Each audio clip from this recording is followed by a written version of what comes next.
Good afternoon, good evening, wherever you are, whenever you are. Hello, thank you for watching my videos.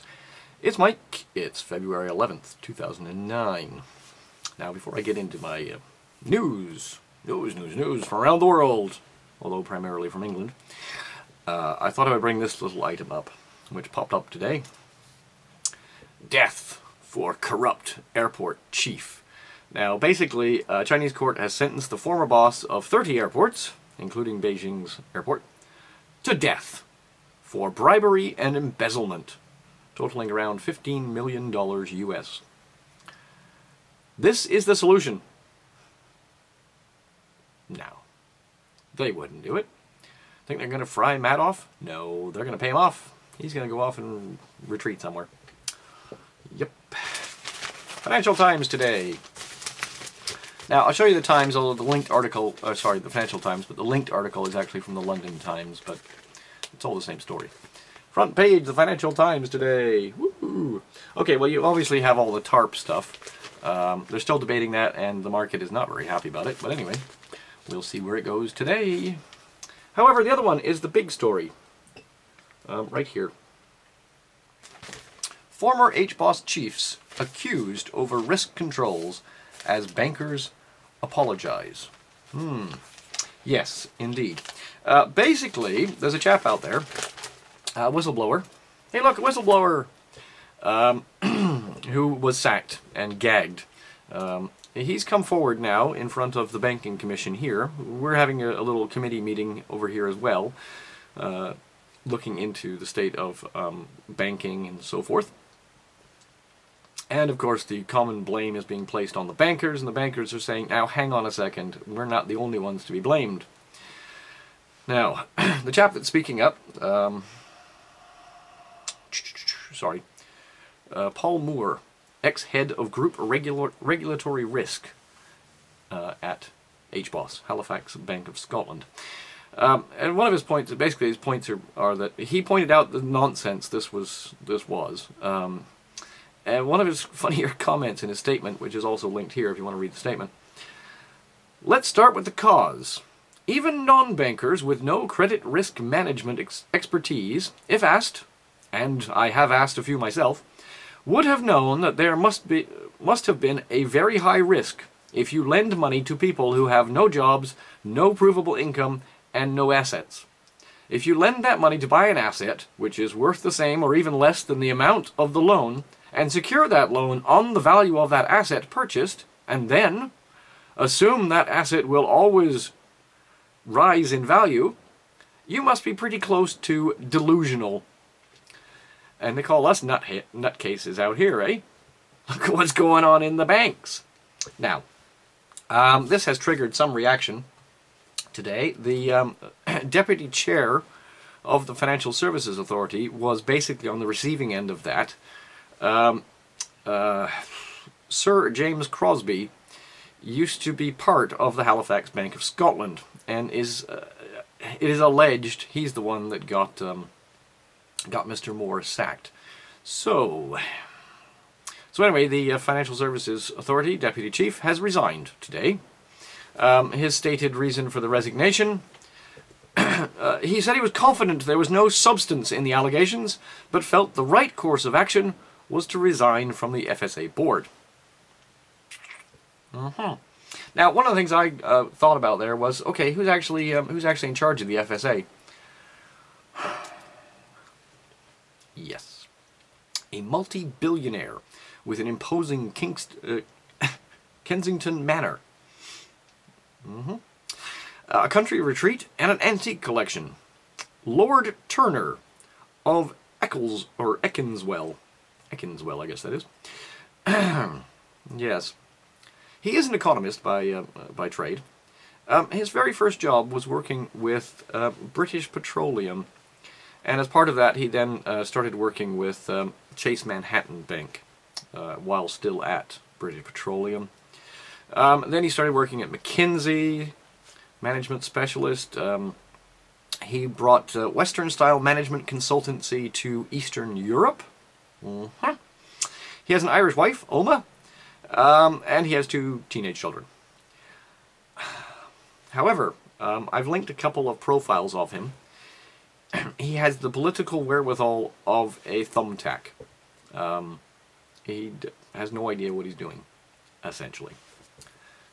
Now we know why everything's starting to fall to pieces. You've got people in positions of power who do understand the economics of it, but can't don't have enough power to actually do anything about it.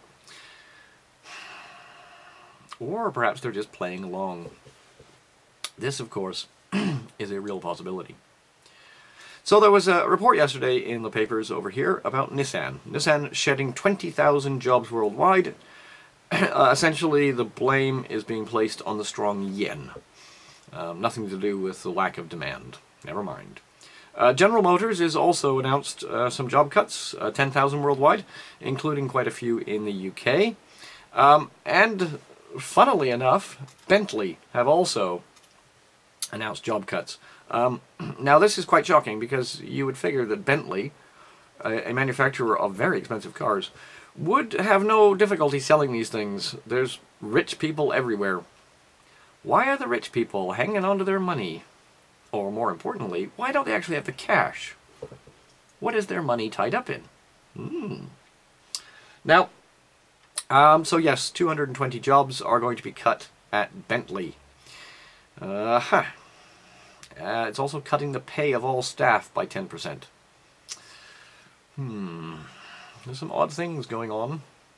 Now, with regards to the whole thing around the car industry, I've linked a very interesting article from a online edition of what's called The Socialist Worker. Now, I had a little hunt around on this website, and I thought it was quite interesting, actually. I myself am not a socialist, but there are people out there, and I thought I would point this out to you. Yes, so they're basically saying, okay, Nissan has axed jobs in Sunderland, which is in the north of England here. Jaguar Land Rover's cut jobs. Nissan's cutting jobs. Honda has cut jobs. General Motors cut jobs. Toyota has not officially cut jobs, but what they are doing is getting rid of temporary workers. So the official line from Toyota is, no, we're not cutting jobs. Whereas they appear to be just getting rid of their temporary workers, much as Honda did in North America. So, yes, it's all getting very interesting around the automotive industry. Now my final set of pieces. Israel had an election yesterday. Tzipi Livni, I believe is how you pronounce her name, has won the most seats. Now, unfortunately, she did not win a majority. So, they're going to have to form a coalition, and the most likely coalition is with the Likud party, and which is headed up by Benjamin Netanyahu. And his comment is, "By the grace of God, I shall be Prime Minister." Okay, something along those lines. So, if you're if you're interested in what's happening, I've included a link. Finally, the RAF, the Royal Air Force over here in the United Kingdom, has just paid £1 billion for a bunch of spy jets. They bought 5 of these things, and they've just gone into operation. Essentially, it's a slightly more portable version of a Nimrod. And a Nimrod is a radar visualizing system. Now, the reason for the spend of this money is ostensibly to make it easier to find terrorists hiding amongst the rocks in Afghanistan. I don't know. The technology on it looks pretty cool.